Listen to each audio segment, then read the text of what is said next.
জানো তো বড়রা বলে শনি মঙ্গলবারে নাকি বেগুন পোড়া খাওয়া ভালো, কিন্তু আজ ছিল শুক্রবার, তাই ভাবলাম আমি শুক্রবার আজকেও তো ভালো একটা বার, তো আজকেই আমি বেগুনটা পোড়া করে নিই। অনেকদিন থেকে বেগুন পোড়া খাবো ভাবছিলাম, তো হয়ে উঠছিল না।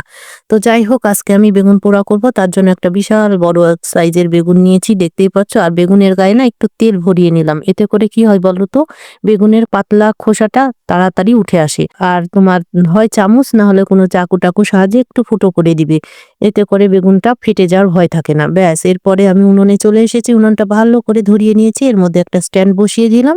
আর এবার বেগুনটাকে সুন্দরভাবে এইভাবে রেখে দিলাম। এবার নিচ থেকে উনুন জ্বলতে থাকলে বেগুনটা সুন্দরভাবে পুড়ে যাবে। এরপরে উল্টে পাল্টে একটু বেগুনটাকে এই দেখো পুড়িয়ে নিচ্ছি। আর এদিকে বেগুন পোড়া মাখার জন্য আমি এখানে তোমার লঙ্কা কুচি করে নিলাম, আর পেঁয়াজটাকেও কুচি করে নিলাম, আর এই পেঁয়াজের পাতাগুলোকেও নিয়ে নিচ্ছি। এগুলো খেতে কিন্তু ভীষণ ভালো লাগে। ব্যাস, এগুলো কমপ্লিট। এবার এই দেখো আমার বেগুন পোড়াও একদম কমপ্লিট।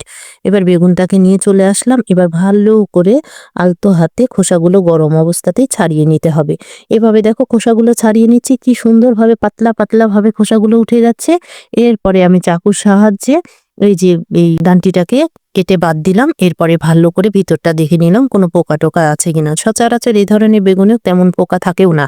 তো যাই হোক, এরপরে আমি এটাকে ভালো করে চামচের সাহায্যে, খুব গরম তো হাত দিয়ে মাখতে পারছি না, তাই চামচের সাহায্যে একটু মেখে নিলাম। এরপরে এর মধ্যে তোমার লঙ্কা কুচি, পেঁয়াজ কুচি, লবণ আর তেল দিয়ে ভালোভাবে চামচের সাহায্যে মেখে নিচ্ছি। এই দেখো সুন্দরভাবে আমার মাখা কমপ্লিট হয়ে গেছে। আর সঙ্গে তো রুটি করেছিলাম, ব্যাস একটা রুটিও নিয়ে নিলাম। এবার রুটিটাকে নিয়ে একটু বেগুন পোড়া দিয়ে ব্যাস মুখে টুক করে দিয়ে দিলাম। বিশ্বাস করো, খেতে জাস্ট ওয়াও। একবার হলেও বাড়িতে তোমরা এই শীতে বেগুন পোড়া দিয়ে রুটিটা ট্রাই করে দেখতেই পারো।